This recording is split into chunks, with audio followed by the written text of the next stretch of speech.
was training sessions. Somebody wanted to know how we do training sessions with our birds. So we do use all positive reinforcement-based training, and that's where these little nut pieces Karis was talking about really do come in handy. So we use those as really good quick treats for our birds, and it's basically just rewarding if they do something properly. So one thing I've been working on with Spike in particular is a voluntary husbandry behavior.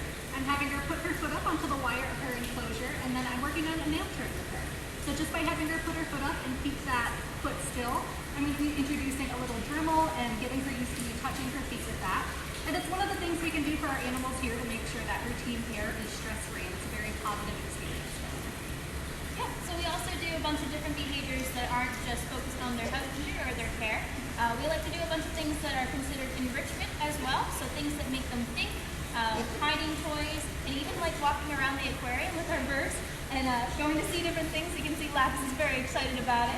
He's enjoying it and dancing around a little bit. So that's really great for their minds because you don't want to just physically stimulate them, you want to mentally stimulate them. So that training process really comes in hand with being able to do a lot of different behaviors that stimulate them differently. So, and for raptors, it's actually pretty much the same, being a non-social or solitary animal. Operant conditioning is the exclusive method that will actually be used for training these birds. In other words, they get rewarded for the behavior that is desirable, and if there's undesirable behavior, you just don't reward it, or you may time them out on it. So it's building a relationship with that animal, working with it, putting in different environments. I like to bring Hazlitt through large crowds of people, indoors and outdoors, so that wherever the animal is, it's comfortable in that surrounding and doesn't feel like it's threatened with new experiences. Because, as you know, here at Aquarium, there's all sorts of different types of events going on and all sorts of people coming in, different types of noises and visuals, and we want our birds to be very comfortable with. So a lot of that socialization training goes into daily training and relationship building with the animals. And then tell us a little bit what Hazlitt uses her beak for. Well, believe it or not, Hazlitt uses her beak pretty much for just tearing. Now, a lot of people will look at the hawk and say, oh, boy, I bet she bites. Well, actually, I just stick my finger in there and she can't break the skin. This type of hawk uses its feet to tear up the prey and will use the hook to tear into its prey. Other hawks, like falcons, they actually have a notch in the beak. They will use their beaks to actually break the vertebra of their prey and kill it that way.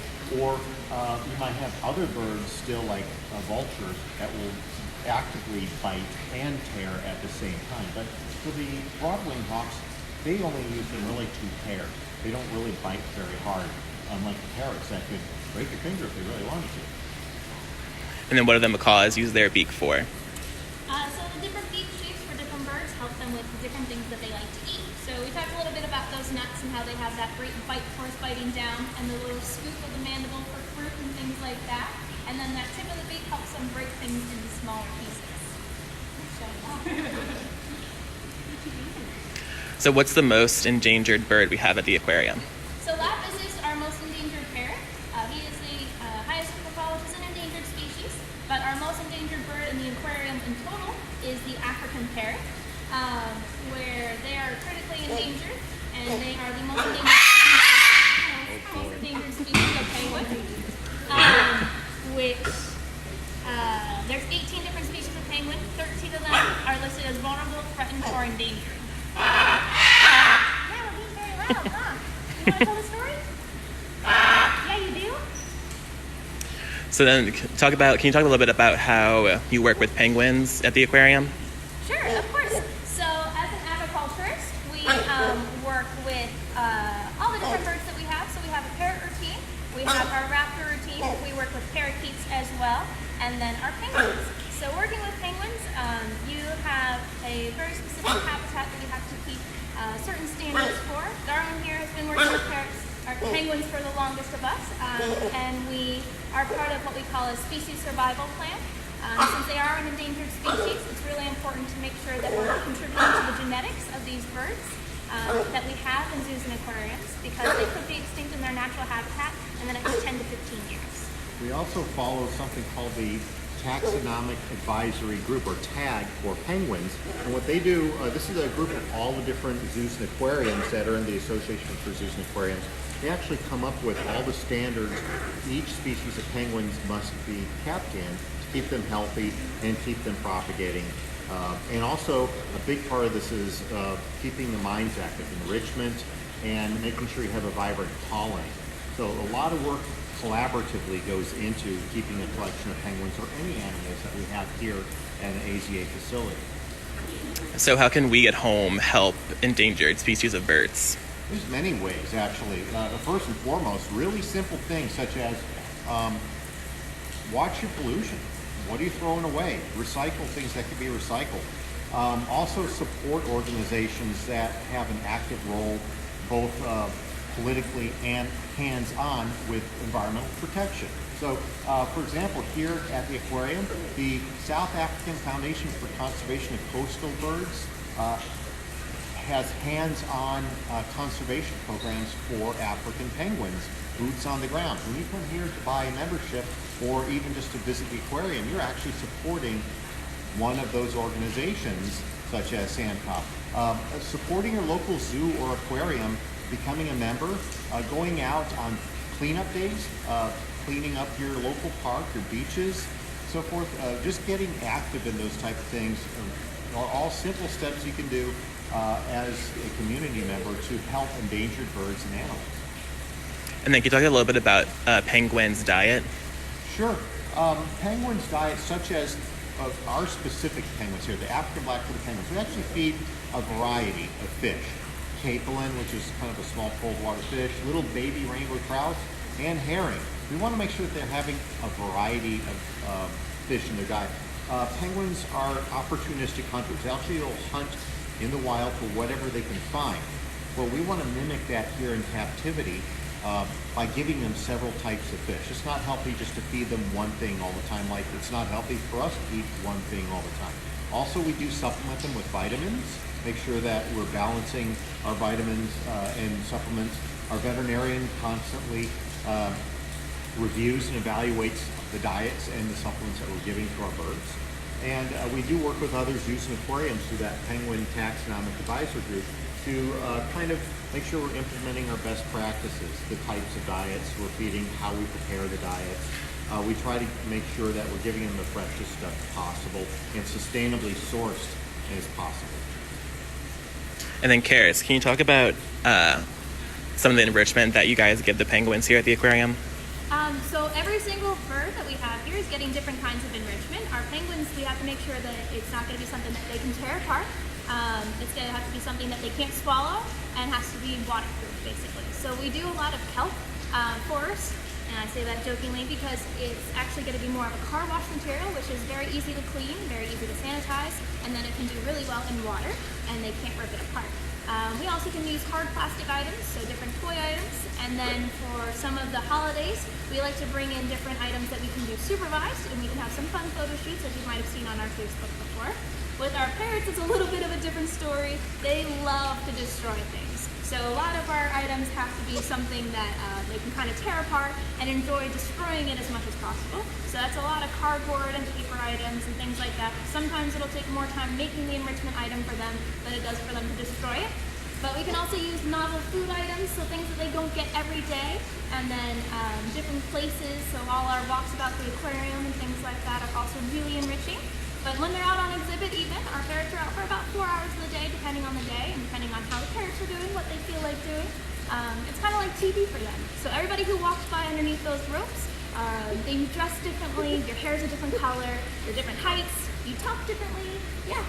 And so that's really exciting for them because it's kind of like TV. They can't really change the channel, but it's different every day as well. So that's something that's really important for them. And our birds also have each other. For example, the penguin is a colonial species. So each other, nesting, socializing with each other, that's all enrichment, as are activities such as we have a backstage penguin cast wild animal experience that people go on. Coming out once or twice a week to do those programs is enriching for the birds. So just moving birds around to different perches. For example, put Hazlitt up in the window overlooking the river a few days a week and alternate her with our owl, Frosty. This gives them all kind of that mental stimulation of I'm in a new place, new stuff to look at. It's part of their well-being. We care about both the psychological and the physical well-being of our animals. Those are our top two priorities here. And then where can African penguins be found in the wild?